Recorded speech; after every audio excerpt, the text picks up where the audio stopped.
Now at 6, this is Fox 61, Connecticut's news station. Well, good evening and thanks for joining us for the Fox 61 News at 6. I'm Brent Harden. And I'm Bridget Bjorlo. A resolution is still not reached on the contempt charge filed against Michelle Tronis. And this comes as her public defender is working to get her out of prison while he appeals her conviction on conspiracy to commit murder. Fox 61's Julia LeBlanc has the latest from Stamford Superior Court. Your Honor, this morning, counsel and I spoke with Judge Hernandez. Michelle Tronis back in a Stamford courtroom facing a contempt charge filed against her during her 7-week trial earlier this year. We have cleared that with Ms. Kerr as well. Attorneys still working toward a resolution, speaking with the judge both in and outside the courtroom. I essentially had a pre-trial, Your Honor. No offer was conveyed on the matter, but we did have further discussions about the case. A case following a conviction where Tronis was found guilty on separate charges and sentenced to 14.5 years in prison for her role in the death of Jennifer Farber-Dulos. The contempt charge coming from this moment during the trial where prosecutors alleged Tronis intentionally displayed sealed court documents on her computer involving the contentious divorce between Jennifer and her estranged husband Fotis Dulos. The state argues that paperwork was brought up to be live streamed and for members of the public to see. Tronis's lawyer recently asked for permission to allow the videographer who caught the moment to testify and for clarification on the charge. Both issues expected to come up in Tronis's next court date in November. And that will be working towards a disposition in this case.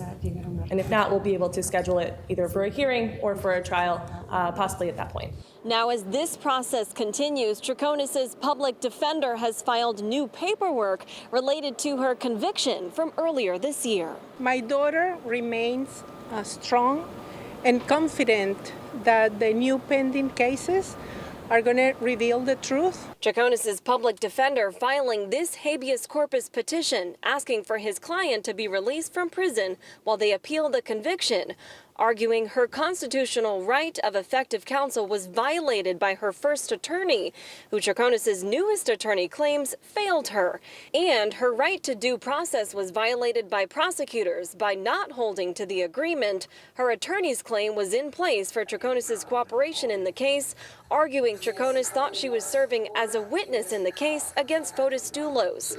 Tronis's family not commenting on the paperwork outside of court. I prefer the lawyers to comment on that. Fox 61 reached out to Tronis's original attorney, Andrew Bowman, who tells us while he can't comment on specifics, he absolutely refutes the claims made in the petition.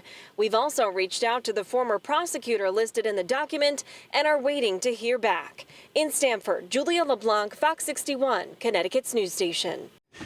All right, Julia, thank you. We are continuing to learn new details about the apparent assassination attempt of former President Donald Trump while he played golf in Florida. The suspect, Ryan Routh, is facing federal firearms charges.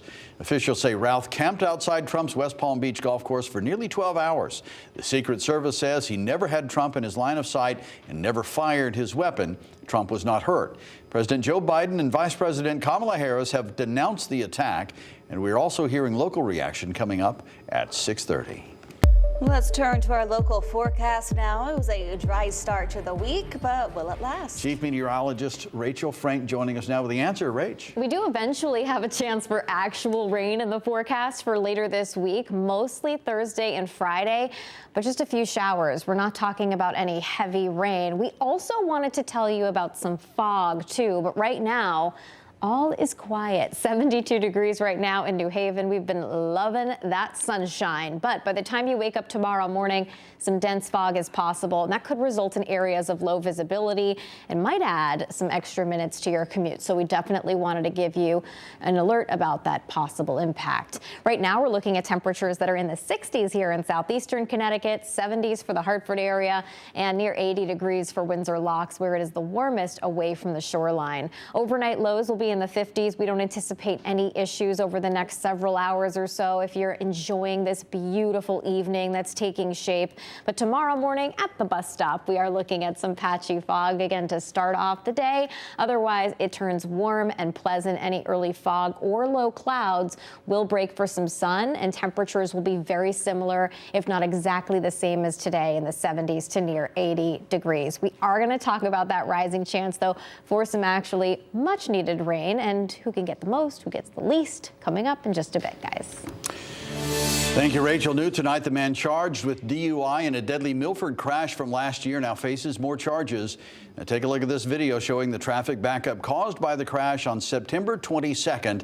Angel Caraballo now faces second-degree manslaughter, among other charges, for allegedly hitting and killing Victor Forbes, who was riding a motorcycle. According to the arrest warrant, Caraballo had prescribed antidepressants in his system at the time of the crash, those drugs coming with a warning to not operate a vehicle while taking them. Caraballo was released on $25,000 bond. Two men facing charges tonight for their involvement in a large fight at the Big E over the weekend. It happened on Saturday at around 5 o'clock near Gate 8.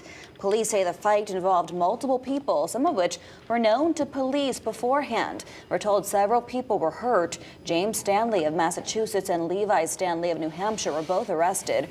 West Springfield police are still investigating what happened. Well, tonight, more holdups in the possible sale of Prospect Medical to Yale New Haven Health. Yale offered to acquire Prospect locations across the state, which are financially struggling.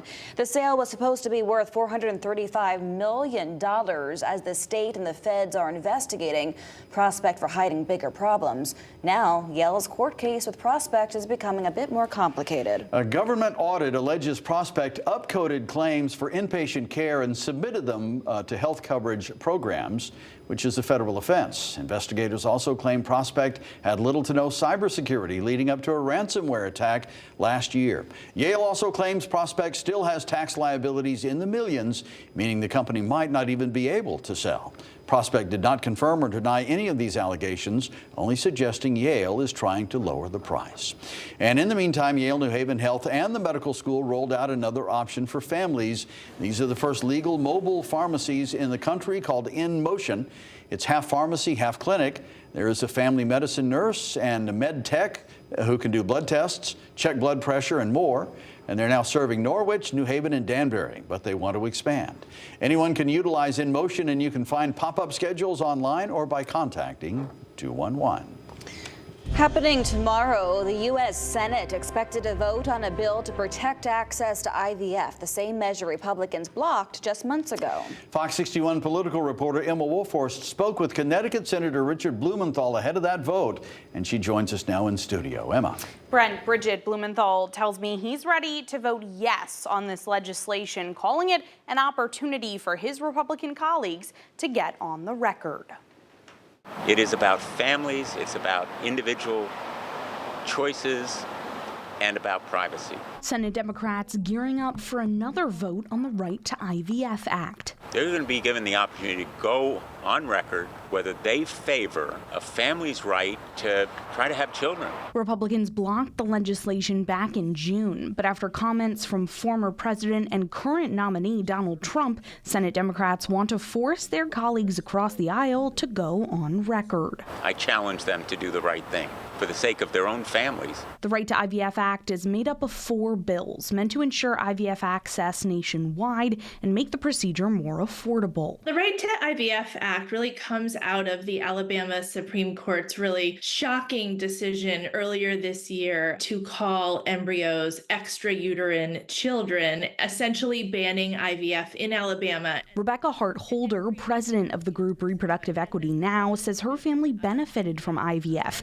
using the procedure to have her 2 children. It's all about who gets to start a family and when you get to start a family. It is just an extraordinary gift that we can give to families, and I hope all of the senators, whatever party they're on, will take seriously the fact that people deserve to be able to have the families they want, and if that requires medical intervention, they should be supported. When asked about Trump's recent comments saying he supports IVF and even wants to make the procedure free for Americans, Blumenthal and Hart-Holder said, When he says He's for IVF, but at the same time, he's agreeing with groups that are against women's reproductive health rights. It's impossible to know what he really supports. He should direct the Republican caucus to vote in favor of the right to IVF bill. It's really that simple. If he is a man of his word, then they should take the vote in support. He's trying to say one thing publicly and then do a different thing policy-wise behind closed doors.